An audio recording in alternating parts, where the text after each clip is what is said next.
right? You gonna upgrade? You gonna upgrade? Yeah. I was just gonna I just tape my junk to join on there, and then whoever can tape theirs, I don't mind. Hey, how's it going? I used to have one of them maybe stands.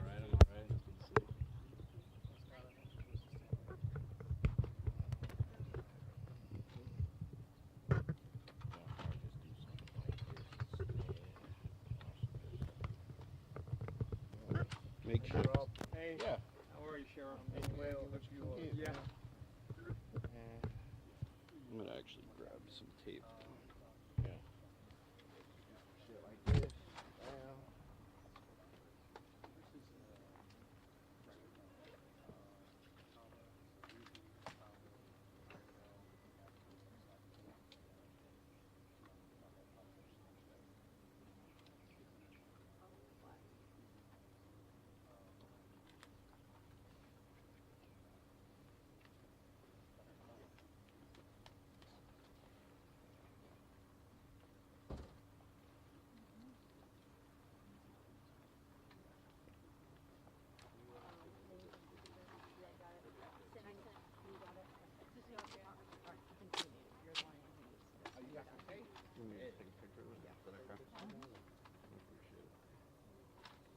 Get that tape after you.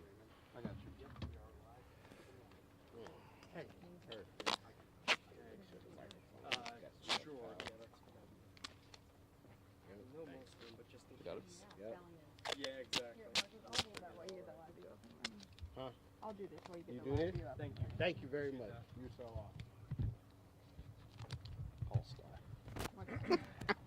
I'm here to help. Do you think that's gonna stay? That one. His will stay. Mine's a work in progress.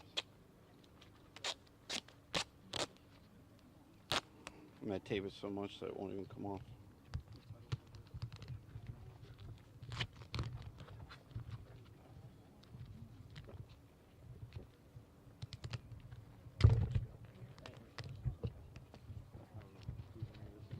What's going on, buddy? This is the makeshift life. Yeah. This is the makeshift life, that's for sure. I was gonna say maybe lower. Y'all let me know when y'all are ready. I'm trying to make sure we go on time. Yeah.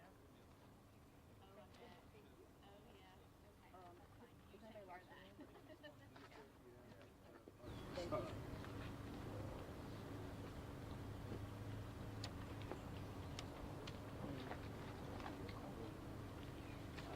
Didn't get called in actually. It's the first day of my work week.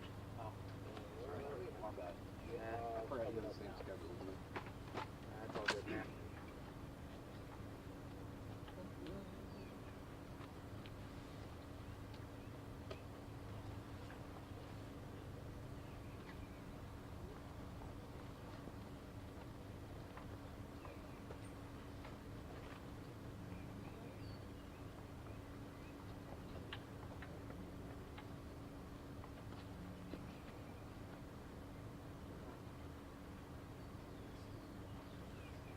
Yeah, we want to start rolling up on my camera.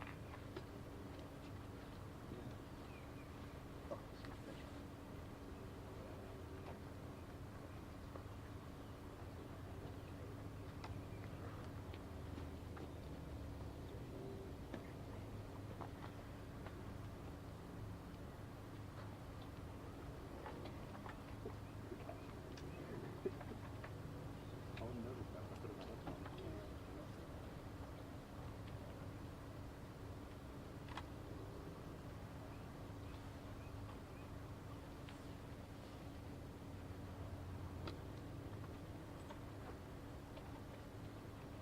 Everybody good with my checks?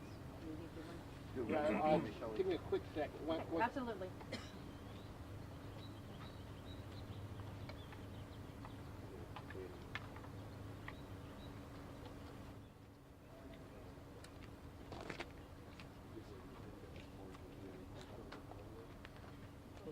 The taped on there. Live deal.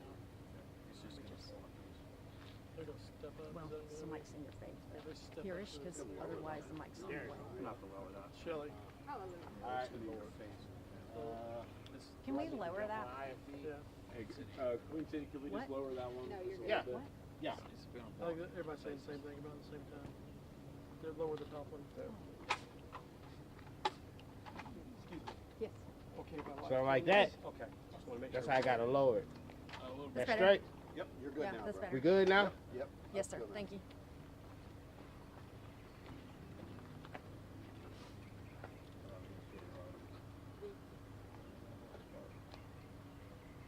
We good? Yep. Ready to rock.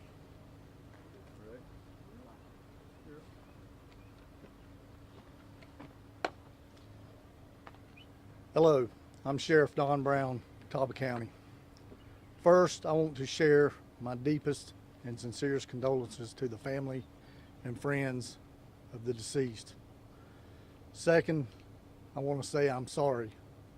I'm sorry to everyone that has been affected by this senseless act of violence. To include the families in this neighborhood, I've talked to some of the folks here and they are horrified with what has happened this morning. The response of our law enforcement partners, Hickory Police Department, EMS, the North Carolina Highway Patrol, the North Carolina State Bureau of Investigations, the Federal Bureau of Investigations, the ATF, has been nothing less than remarkable. I want everyone to know that we are going to work together tirelessly and diligently to identify the individuals responsible for this act. It is times like this that partnerships and relationships with our community and our law enforcement is so important. I'm going to defer to Major Turk. Thanks, Sheriff Brown. I'm Aaron Turk. I'm a major with the Sheriff's Office here in Catawba County. Also the Public Information Officer for the Sheriff's Office. I'll offer some information to you about what brought us here, the current status of our investigation, and where we're anticipating going with that investigation. You'll probably have some questions after I offer that. We're going to have some other speakers. Just let those speakers finish first, and then we'll take your questions at the end.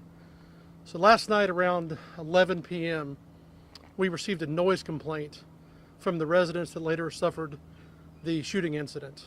Our deputies responded to that complaint, addressed the controlling parties there at the residence about the noise, and left a short time later. At 12:45 this morning, the same residents, we received multiple 911 calls about a shooting. Those calls reported multiple persons being shot at the location that's down the street here. When our deputies arrived, also Hickory police officers arrived, they discovered what ended up being 12 people shot.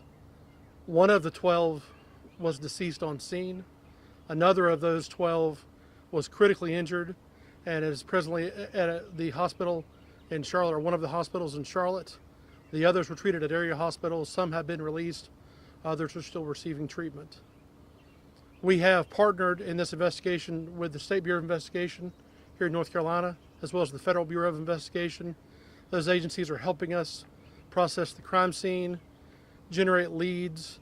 As everybody knows this day and time, there's a lot that goes on in social media. They're helping with that, and you'll hear more from the FBI on point about that in particular. We have many investigators that are down the hill at the incident location, still working on the scene, still generating leads. As the sheriff said, we are certainly hopeful to find those that are responsible and bring them here to justice. Again, I'll come back and answer your questions as we go through this further. Thank you. Good afternoon. My name is James Barnacle. I'm the special agent in charge here in North Carolina FBI office. The people of North Carolina should be able to enjoy a spring evening. Unfortunately, violent crime came to the countryside here. It impacts people all over the United States. The FBI's #1 priority is to crush violent crime. Whether we are doing that in partnership, as we are doing here, supporting our local partners, Catawba Sheriff's Office and the State Bureau of Investigation, or the FBI when we lead investigations, make no mistake, we will mitigate the violent crime problem here in the United States, and in particular in North Carolina. What we're doing in this particular situation is we are supporting this investigation. We are bringing resources. We have victim services specialists meeting with victims of the shooting last night. They are at the hospitals meeting with victims. We have FBI special agents helping with leads, investigations, and processing the crime scene. We have evidence response teams. They are here on site as well, and they are taking pictures. They are looking at trajectories of bullets, and they are helping to collect the evidence that's on scene. Also, the FBI is setting up a tips line, a digital tips line. Anyone that was at this party should go to the FBI.gov website, and there will be a digital tips line shortly. We're going to do a press release as well that'll have that information for you all. Anyone has any information, anyone that was here last night, should call 911 or call the FBI at 1-800-CALL-FBI. We'll take questions later, but I'd like to turn it over to the Special Agent in charge of the State Bureau of Investigation. Yeah. Good afternoon. My name is Angie K. I'm a Special Agent in charge of the SBI. I'm out of the Hickory District Office, the Northwestern District. Our agency was requested by the Catawba County Sheriff's Office. We are providing crime scene assistance, investigative assistance as far as interviews. We've had our intel folks step up and provide assistance with that as well. We're continued to help with this case as far as assisting local, state, federal agencies. Like it's already said before, we're here until we can figure out who done this. So if anybody has any information they'd like to pass along, there'll be some resources at the end that you guys can reach out to. Thank you. Good afternoon. My name is Scott Riley. I'm the district attorney for Burke, Caldwell, and Catawba counties. And I'd also like to offer my deepest condolences to the families of all of the victims involved.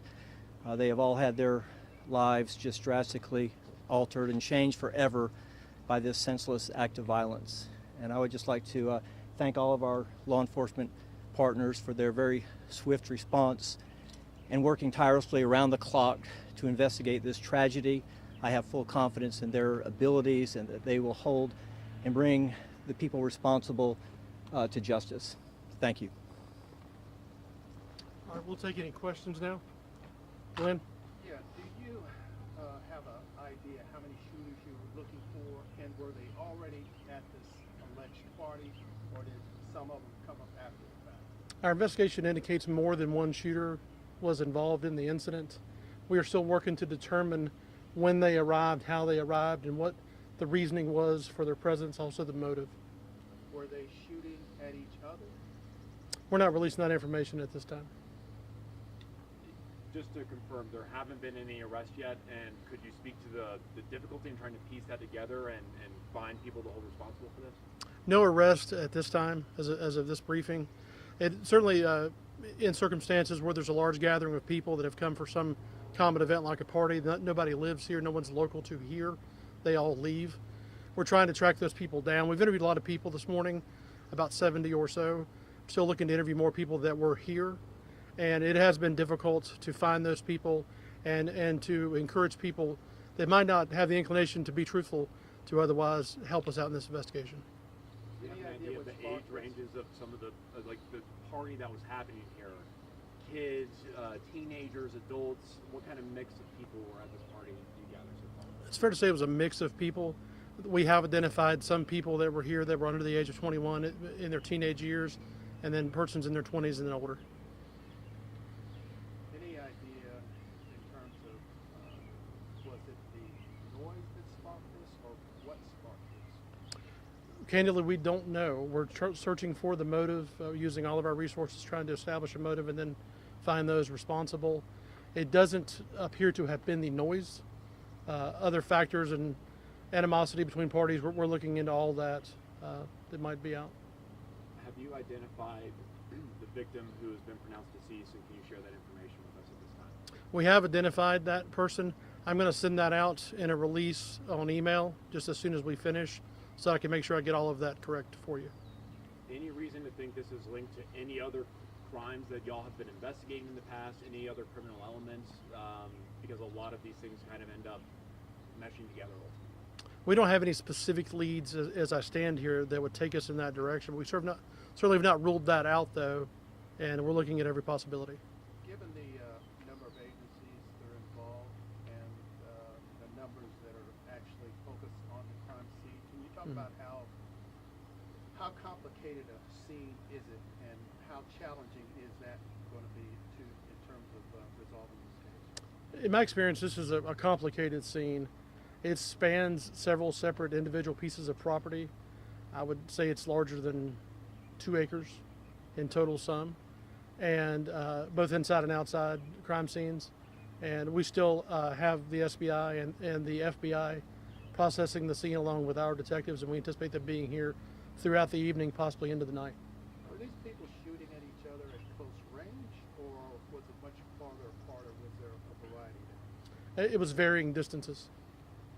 Can you provide any details on the weapons or weapons used in the shooting? There were multiple weapons used. We're not releasing specific weapons at this time. We're hopeful that those that might have that information, only they have it, we'll try to get it from them. Can you say whether some of those were long guns? We believe some were, yes, sir. How many shots fired would you guesstimate? We are still recovering shell casings and trying to piece that together. As I stand here, more than 80 shots were fired. Just to reassure neighbors, would you say this was a targeted incident, something that happened between two parties, and not something that was just a random act of violence? We don't believe that this was random in a circumstance that might endanger the community.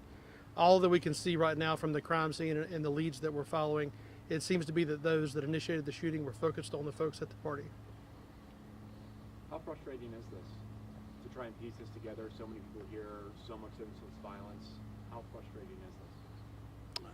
It's definitely frustrating from an investigative perspective, but again, the important thing for us is to find those responsible and to bring them to justice. We will spend days, nights, weeks, whatever it might take to find those responsible and hold them accountable.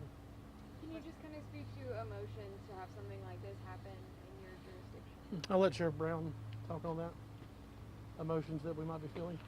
Sure, absolutely. It's again, it is frustrating. This is not a common act or an incident that occurs here in Catawba County. We live in a great community, and this is something that is extremely rare. Again, I talked to some neighbors here. They are visibly upset, and to our staff that works these types of cases, it's very difficult. It's taxing on them. They've been out here all night. We're calling in other resources, and it's just it's emotional to everyone involved. But for me as the sheriff, my responsibility is the safety and security of our citizens, and that's what bothers me the most, is when we can't prevent something like this, and all we can do is find the people responsible and hold them accountable. There's a lot of teachers who have commented on our social media page concerned that their students might have somehow been subjected or witnessed to this violence. Anything you could say to just how young some kids are who are being exposed to this type of violence right now, not knowing anything about the suspects, obviously? Well, not with just this incident. We're seeing more and more violence with our youth and our young folks, and whether it's them actually committing the crimes or the people that they're victimizing. So it certainly has an effect on those folks.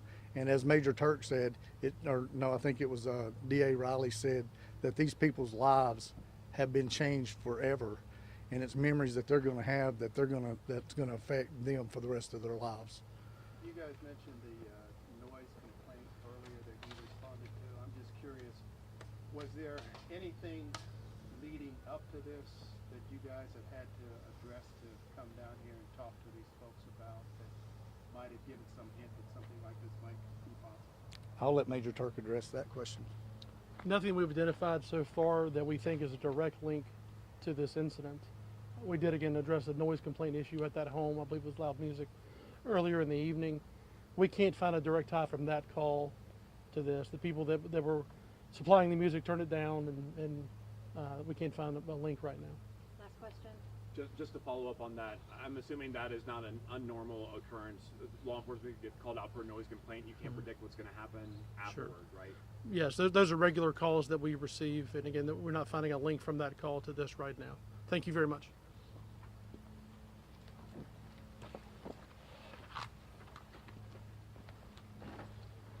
So we're working on that tip line. When we get it set up, I'll let you guys know, but it's not there yet. Sheriff.